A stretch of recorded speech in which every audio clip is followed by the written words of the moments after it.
আমাদের এখানে 100-150 কোটি টাকা দিয়ে পর্যন্ত এমপি হয়, 100-150 কোটি টাকা দিয়ে এমপি হয়। আমরা আপনাদের কাছে অনুরোধ জানাবো, আপনাদের কাছে আমরা, যেই ছেলেরা জুলাই আগস্টে রাস্তার মধ্যে নেমে বুকের তাজা রক্ত ঢেলে দিয়ে শহীদ হয়েছে, ওরা এমপি হইতে চায় নাই, ওরা ক্ষমতা চায় নাই, ওরা দেশের সংস্কার চেয়েছে।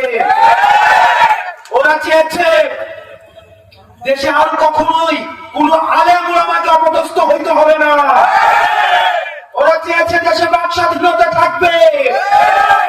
ওরা চেয়েছে ক্ষমতাকে প্রশ্ন করা যাবে।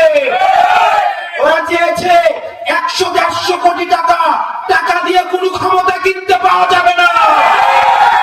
ওরা চেয়েছে ভোটের অধিকারের জন্য কেউ রাস্তায় এসে বুকের তাজা রক্ত ঢেলে দিতে হবে না। সুপুরবাসী, আপনাদের কাছে অনুরোধ করব, ক্ষমতা, দায়িত্ব এগুলো হচ্ছে আমানত। আপনারা আমানতের বড় খেলাপ করেন না। আপনাদের কাছে একদিন ক্ষমতা থাকে, আপনারা যদি একদিন ক্ষমতার অপব্যবহার করেন, তাহলে পরবর্তী 5টা বছর যদি আপনাদেরকে নেতা নির্যাতন করে, আপনাদের বলার কোনো ভাষা থাকবে না।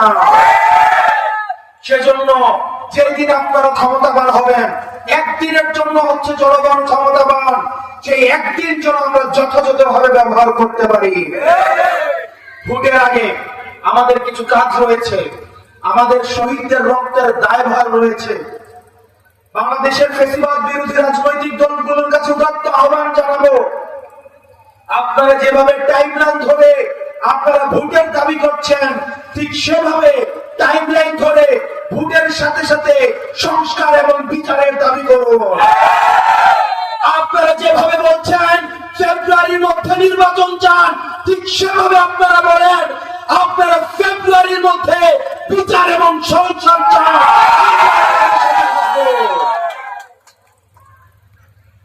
আমাদের এখনো পর্যন্ত আমাদের এই অন্তর্বর্তীকালীন সরকারের ব্যর্থতা, আমরা এখনো পর্যন্ত আহতদের আমরা সুচিকিৎসা নিশ্চিত করতে পারি নাই।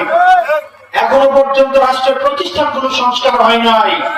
হাসিনা মিডিয়া মুক্ত এখনো পর্যন্ত মিডিয়া হয় নাই। মিডিয়ার মধ্যে এখনো পর্যন্ত ফ্যাসিবাদের দূষণরা লুকিয়ে রয়েছে। প্রতিষ্ঠানগুলোর মধ্যে এখনো পর্যন্ত ফ্যাসিবাদের দূষণরা লুকিয়ে রয়েছে। এখনো পর্যন্ত আপনি কোন আওয়ামী লীগের লেসপেন্সারের মধ্যে আপনি এখনো পর্যন্ত দেখবেন না তারা কোনো ক্ষমা চেয়েছে। যতক্ষণ পর্যন্ত আওয়ামী লীগের কেউ ক্ষমা না চাইবে, ততক্ষণ পর্যন্ত রিকনসিলিয়েশনের কোনো প্রশ্ন আসে না। এই অন্তর্বর্তীকালীন সরকারকে আমরা বলতে চাই, আপনারা যেভাবে নির্বাচনের প্রস্তুতি নিচ্ছেন, যে গতিতে নির্বাচনের প্রস্তুতি নিচ্ছেন, ঠিক একইভাবে আপনারা প্রতিষ্ঠানগুলোকে আওয়ামী লীগ মুক্ত করুন, মিডিয়াগুলোকে আওয়ামী লীগ মুক্ত করুন, আপনারা বিচার বিভাগকে আওয়ামী লীগ মুক্ত করুন, যেন ভবিষ্যতে বাংলাদেশে কোন জুডিশিয়াল ট্রায়ালের মধ্য দিয়ে আর কাউকে ফাঁসির কাজটা ঝুলে বিনা বিচারে মৃত্যুবরণ করতে না হয়।